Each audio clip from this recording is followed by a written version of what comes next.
Hola, ¿qué tal? Gracias por acompañarnos. Soy Carla Garfias. Hoy en Viva ESEI tenemos el honor de recibir al doctor Mario Melgar Adalid, un referente del derecho y la política entre México y Estados Unidos, autor, apasionado de las motos, del béisbol también, me lo acaba de confesar. Nos dará mucho gusto que nos comparta su experiencia profesional, personal, y a mí en particular, doctor, me gustaría conocer tu visión entre la relación entre México y Estados Unidos, pero particularmente San Antonio. Pero antes que nada, agradecer que nos acompañes el día de hoy.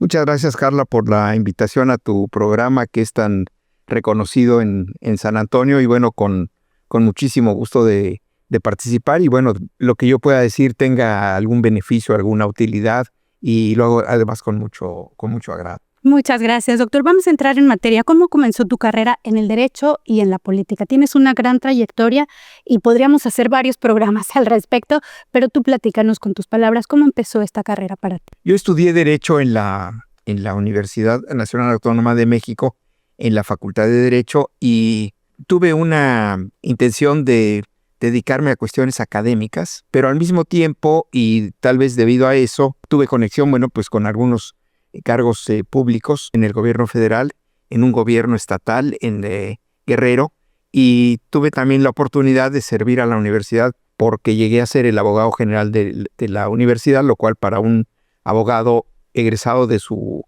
alma mater pues constituye todo un privilegio. No, un orgullo, claro. Y justamente el hecho de haber estado en la UNAM trabajando me dio la oportunidad para que en un momento dado, el rector de la universidad, el doctor Juan Ramón de la Fuente, que ahora es un funcionario muy importante del gobierno federal como secretario de Relaciones, me invitara a trabajar como director de la Escuela de Extensión de la UNAM en San Antonio, Texas. Yo había tenido la intención, en ese momento había dejado ya el gobierno federal, tuve un cargo en la Secretaría de Salud y había yo pensado hacer una estancia académica en España. Tenía yo ya mis papeles listos para emigrar un año para hacer un proyecto académico en España, pero la invitación a San Antonio pues me llamó.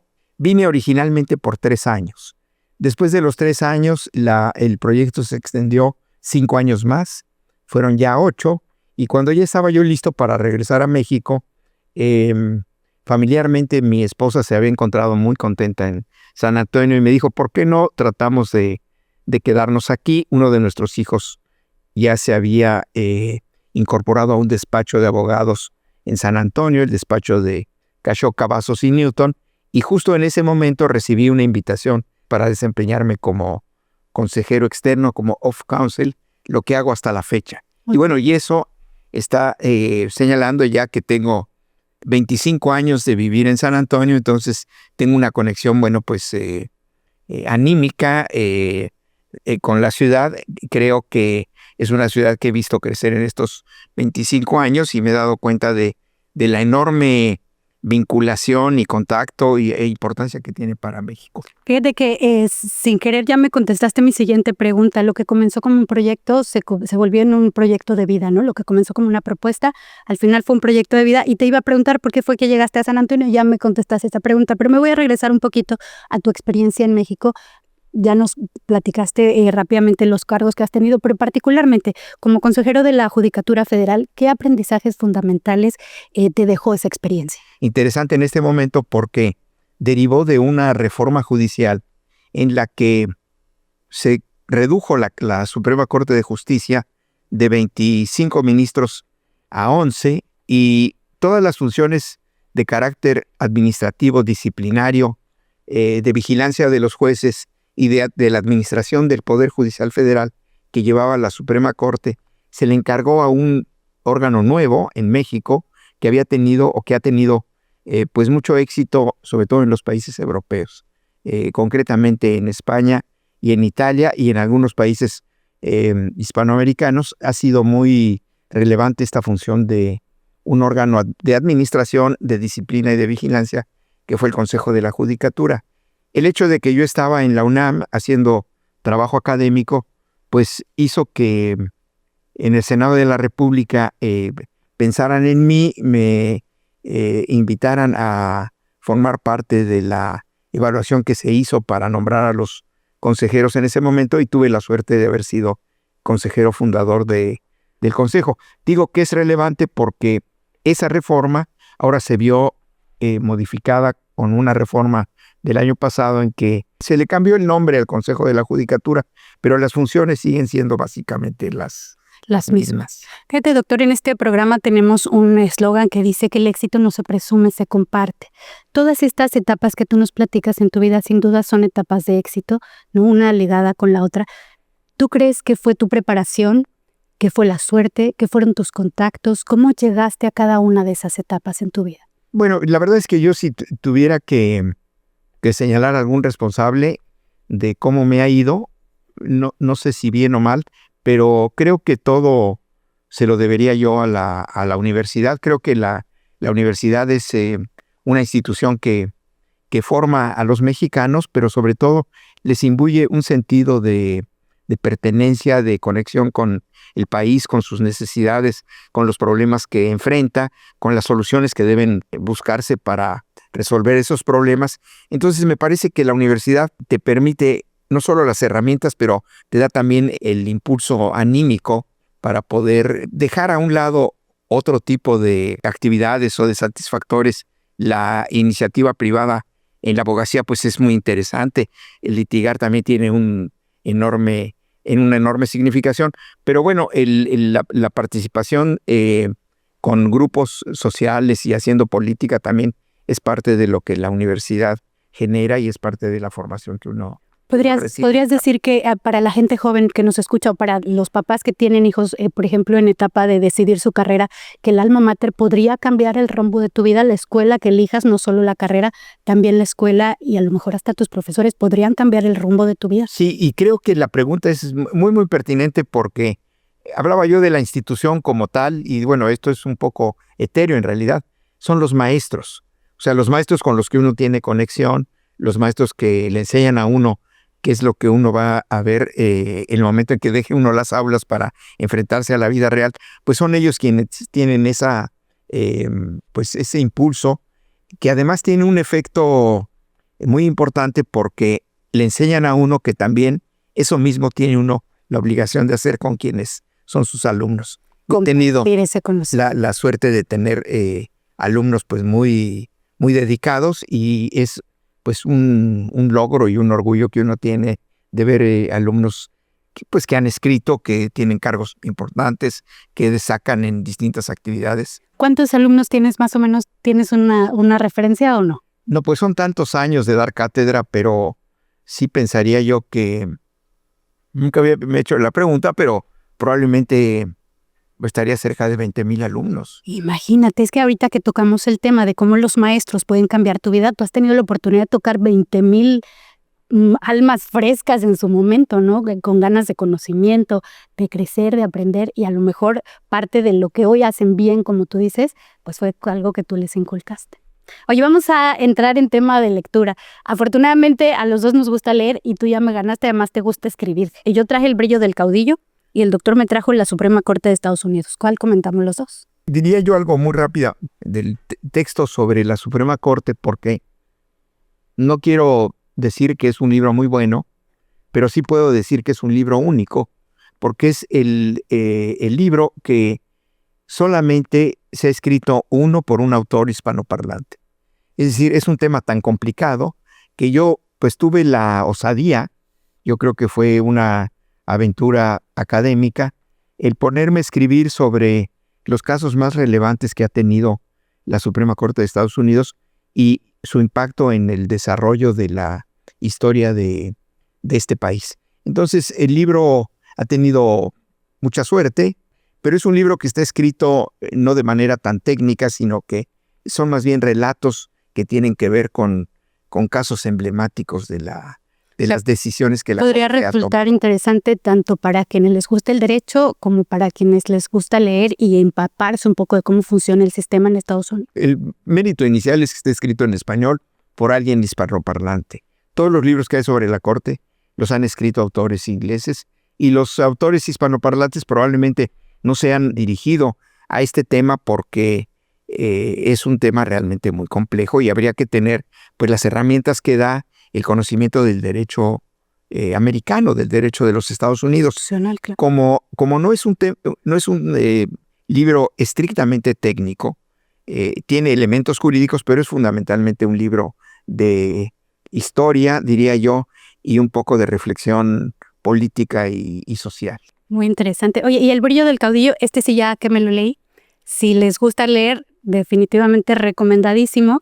Pero tú platícanos, tiene un poco que ver contigo, con tu vida, con tu familia, con tu historia. Cuéntanos rápidamente de qué se trata. Para que Bueno, digamos, la calma y la paz y el bienestar que brinda la ciudad de San Antonio me fue llevando a seguir escribiendo, ya no cosas tan aburridas como del derecho, sino que tuve bueno, también la osadía de empezar a escribir algunas novelas. Esta es la cuarta novela que publico, se llama El brillo del caudillo, y tiene que ver con un personaje, yo creo que sensacional de la historia de México, que es el general Álvaro Obregón.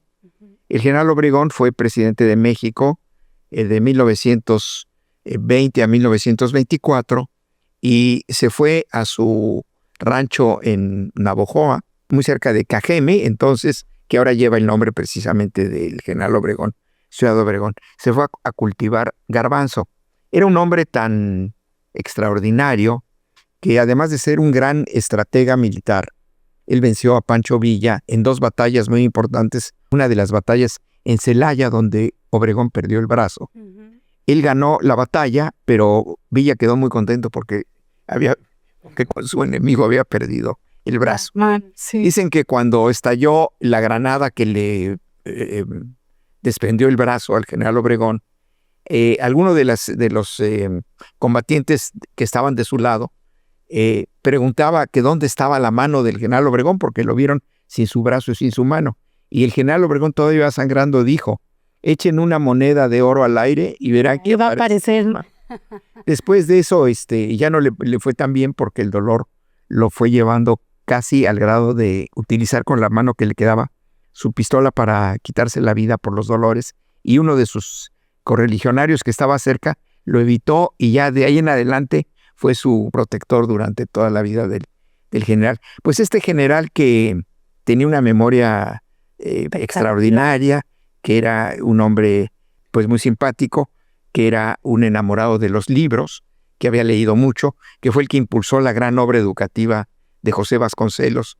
Sí, era un hombre realmente extraordinario, pero que es muy difícil explicar cómo una persona tan inteligente, tan rico por los negocios que emprendió, que diseñó una máquina para cosechar garbanzo que se vendió por todo el mundo, que patentó y que le dio muchísimas ganancias, cómo conciliar a este personaje con el que decidió un día mandar matar a quienes se oponían a su reelección, y no solamente matarlos, eran sus mejores amigos, uno de ellos su compadre, él era el padrino de uno de sus hijos y su gran amigo. Bueno, pues no solamente mandó matarlos, sino que pidió que los cadáveres se los llevaran para que él revisara precisamente. Para cerciorarse que efectivamente. Y esto ya no es novela, sino que es totalmente acreditado cuando se encontró con el cadáver del general Francisco Serrano. Era el día de los Panchos, el día de los Franciscos. Y el general Obregón dijo: mira nada más, Panchito, cómo te dejaron. No te quejarás que te di tu cuelga el día de tu cumpleaños, el día de tu santo. Ahí estuvo bonito regalo. Oiga, vamos a dejarlo hasta ahí para que la gente lo lea. Los invitamos a que lo lean. El brillo del caudillo. Vamos a seguir hablando de textos, doctor. Esta mañana me hiciste el favor de compartirme alcaldes asesinados, municipio libre decapitado. No podemos dejar de hablar lo que sucede en México. Nos tomaría también varios programas, pero a mí me gustaría, antes de pasar a la relación México-San Antonio, ¿cómo ves tú la situación en México? ¿Es falta de voluntad política? ¿Qué es lo que está pasando, nuestro hermoso? Yo creo que no es tan sencillo en algunos minutos poderlo referir, pero creo que en el fondo lo que está ocurriendo en México es que hay un quiebre de quienes han tenido o quienes tuvieron la oportunidad durante muchos años de decidir los destinos del país ante un nuevo grupo que llegó y que los hizo a un lado. Y eso ha polarizado mucho a la sociedad mexicana, porque quienes estaban en el poder, y no solamente me refiero yo a quienes integran los partidos políticos, el PAN, sobre todo el PAN, el PRI, fundamentalmente, sino a un sector social que tenía un acceso directo a quienes tenían los hilos de la política en el país. Eso cambió en razón de que un grupo con una idea distinta se hizo del poder, ha estado controlando de manera, pues, yo creo que muy eficiente. Son realmente muy buenos políticos. ¿Eficiente para quién? Para las ideas que ellos plantean. Correcto. Yo todavía no entro en el tema de si esto va a ser bueno o va a ser malo para el país. Creo que estamos viviendo un momento de crispación todavía, en que no hay una conciliación de ninguna de las partes, así como quienes están en el gobierno no tienen el interés de hacer una apertura para encontrar una conciliación. Del otro lado, pues tampoco se ve que haya ninguna. Entonces vamos a estar viviendo una etapa, yo creo que complicada, en la que finalmente, pues quien tendrá la solución de esto van a ser las urnas cuando vengan las elecciones. Entonces me parece que no es nada nuevo en el mundo. Yo creo que la polarización política y la manera de ver la solución de los asuntos puede ser distinta. Lo que no me parece conveniente es que exista este grado de encono, de polarización, inclusive en algunos casos, bueno, pues de insultos y de modos francamente poco civilizados. Fuera de lugar, claro. Fuera de lugar. No se ve que esto vaya a cambiar en el corto plazo. En el plazo, digamos, muy inmediato. Y me parece, bueno, pues que todos tenemos el compromiso y la obligación, bueno, de seguir diciendo lo que me parece que se debe decir para tratar de orientar el rumbo. Y bueno, ese es el propósito de que quienes escribimos, quienes tenemos pues la fortuna de disponer de una columna en algún medio que tiene difusión masiva, bueno, pues digamos ¿verdad? Y lo cierto es que hay una absoluta libertad en México para decir lo que uno piensa, ¿no? Eso es importante también. Si quieren leer la columna del doctor Mario Melgar Adalid, está en el Universal todos los jueves. Así es. Correcto. Muy bien. Vamos a temas un poquito más agradables. Desde tu perspectiva, ¿cómo ha evolucionado la relación política, económica entre México y particularmente San Antonio? Ya nos platicaste que ya San Antonio está en tu corazón, pero ¿cómo ha evolucionado esta relación entre México y San Antonio particularmente? Yo creo que San Antonio tiene una conexión que data de mucho tiempo atrás. La Revolución Mexicana no se puede explicar sin la participación de San Antonio, recibiendo, bueno, pues a Francisco I. Madero, impulsando los proyectos de los hermanos Cerdán, sin considerar incluso, bueno, que aquí se recibió a el general Victoriano Huerta. Es decir, San Antonio ha sido un referente inevitable, digamos, en la relación de México con los Estados Unidos. Y no es una cosa fortuita, sino que hay una explicación que tiene que ver con la historia, pero tiene que ver también con la manera como se desarrolla la vida social en San Antonio. Se dice, creo que con razón, que San Antonio es la ciudad más mexicana que existe fuera de México. Para vivir en Estados Unidos. Sí, realmente no creo que haya otra ciudad en donde se vea lo que existe en México. Bueno, simplemente este estudio está ubicado así textualmente en Plaza de Armas. Estamos viniendo por la calle de Dolorosa. A espaldas del City Hall. Y estamos a espaldas del City Hall, que tiene entonces todo esto pues una relación y una conexión con México. Y esto, bueno, pues lo vemos todos los días, todo el tiempo. Instituciones muy importantes se han asentado en San Antonio, como la UNAM, que tiene ya 80 años de estar aquí. Se dice poco, pero 80 años, pues es toda una vida. Es toda una vida. Sí. Tiene el tiempo que en la ciudad de San Antonio que yo tengo en el mundo, de manera que, bueno, pues imaginemos lo que eso significa para la ciudad. Una gran contribución de ida y vuelta, en donde También la UNAM, por ejemplo, se ha beneficiado mucho de iniciativas que han surgido en San Antonio, y San Antonio pues ha recibido también a un número imposible de definir de educadores, de políticos, de académicos, de artistas, en fin, que han estado siempre ligados y vinculados a San Antonio.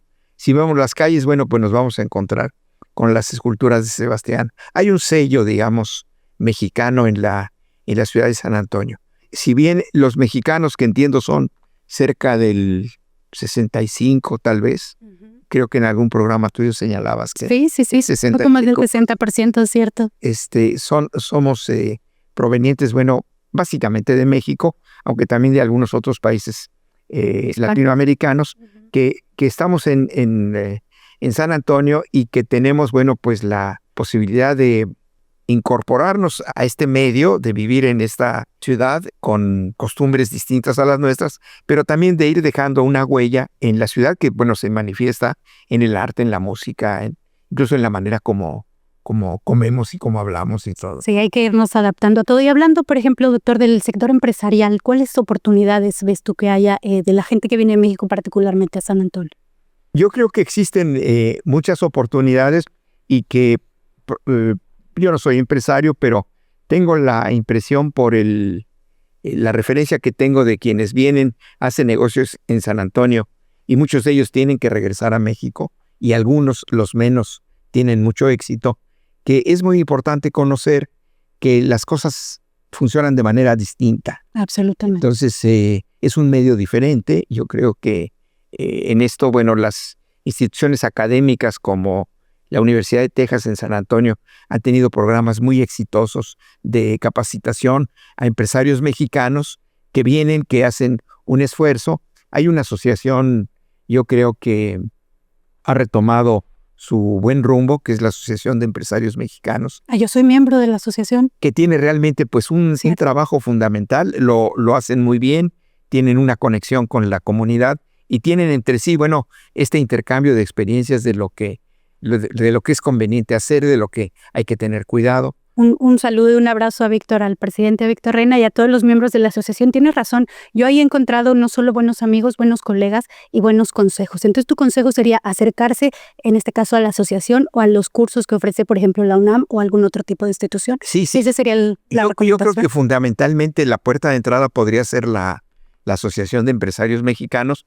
Incluso tengo entendido que en las sesiones de trabajo presentan a nuevos socios que se incorporan, que explican cuáles son los proyectos que los traen a la ciudad de San Antonio, que les interesa, o bien de estadounidenses que quieren hacer negocios en México. Yo señalaría también en esto algo que creo que es muy importante y que es un buen consejo legal.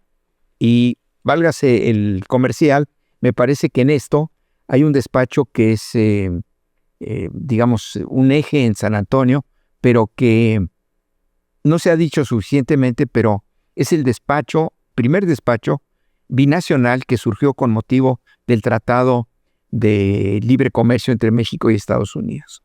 Un despacho que se inició con 3 abogados que pensaron que había una gran oportunidad de trabajo y de impulso de las condiciones para poder trabajar estadounidenses en México, mexicanos en Estados Unidos, y a eso se dedica. Ese despacho que inició hace unos 30 y tantos años, tiene ahora oficinas por toda la frontera, oficinas en 4 o 5 ciudades importantes de México, tiene su sede en San Antonio, es un despacho cuya casa matriz se encuentra aquí.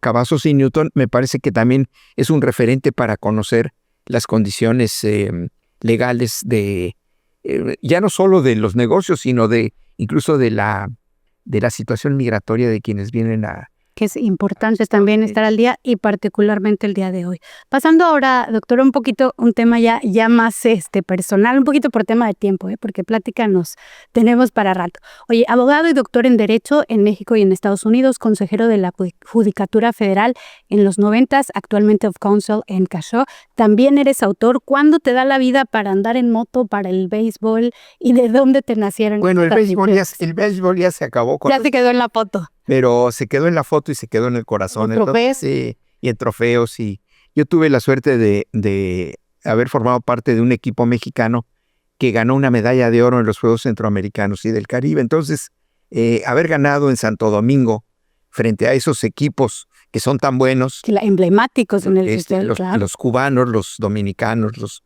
puertorriqueños, los colombianos. Haber ganado en esa ocasión, en 1974, una medalla de oro, bueno, pues tengo que decirlo porque es parte del timbre de orgullo. Claro. Y la motocicleta, bueno, pues fue algo que yo no sé cómo se le ocurrió a mi papá, no solamente darme permiso, sino darme una motocicleta a los 11 años para que me fuera a la escuela, y desde entonces no la he dejado y he tenido la suerte de que pues me ha ido bien con la motocicleta viajando por el mundo. Y le regalas ahora sus buenos ratos a la moto. ¿Tu papá también era abogado? Mi papá fue abogado, era un abogado que venía con mucha frecuencia a San Antonio, le gustaba mucho venir y quedarse en el San Antonio, y me acuerdo que su tienda favorita era Sakowitz. ¿Qué te parece? Todavía recuerdo, ya no existe, pero... Sí, entonces tu destino estaba marcadísimo para terminar en San Antonio, Sí, ¿crees sí. tú o no? Sí, creo que ya no le tocó a él verme en San Antonio, pero ya no le tocó. Me imagino que me está viendo desde allá con mi mamá y que deben estar muy contentos de que estoy en esta ciudad que es tan agradable y que se siente uno tan bien y con gente sobre todo tan cariñosa, tan amable. Se siente el espíritu mexicano. Y con una conexión con México, porque aún quienes no son mexicanos, pero saben de México, se sienten pues muy contentos. Los museos, por ejemplo, todos tienen una expresión mexicana, un toque que nos hace sentir muy orgullosos. Doctor, ya casi para despedirnos, ¿cuál es tu filosofía de vida, algún hábito que hayas llevado a lo largo de todos tus puestos, de toda tu experiencia, que crees que hoy te trajo donde estás? Bueno, la pregunta no está tan sencilla. Creo que pues lo más importante digamos, en el desarrollo de la vida de uno es tratar de ser siempre uno mismo. Es decir, no tratar de fingir lo que uno no tiene o lo que uno no posee, sino que tener, bueno, pues la certeza de mostrarse tal y como uno ha ido desarrollando su vida, sus intereses, y ser, bueno, pues una persona franca, amable, que no tiene rencores, que no tiene enojos con la vida, que disfruta tener una conversación como esta que tenemos, Carla, y que pues es para mí muy satisfactoria y va a ser memorable. Eso creo que es parte de la vida misma, irla llenando de, digamos, de pequeños episodios que lo hacen a uno sentirse bien, sentirse vivo, sentirse feliz y sentirse parte pues de una comunidad a la que uno pertenece y a la que uno pues tiene un compromiso de servicio y de cuidado y de atención, ¿no? Doctor, pues muchísimas gracias. La verdad es que es más por tiempo que nos tenemos que despedir. Te agradezco muchísimo. ¿Algo más que quieras agregar que se nos haya quedado para comentar? Nada, Carla. Solamente volver a reiterar la presencia de la UNAM en esta ciudad. Creo que es algo muy importante. Los programas tienen un efecto muy saludable con la comunidad mexicana y creo que es conveniente que los mexicanos que estamos en San Antonio sigamos apoyando a esta institución fuera de México. Totalmente de acuerdo. Pues muchas gracias a todos por su compañía. Soy Carla Garfias, esto es Viva San Antonio, Viva SA, por supuesto, agradecer a TVSA por este espacio, por darnos la oportunidad para compartir con todos ustedes, en particular hoy con el doctor Mario Melgar Adalid. Nos vemos. Hasta la próxima.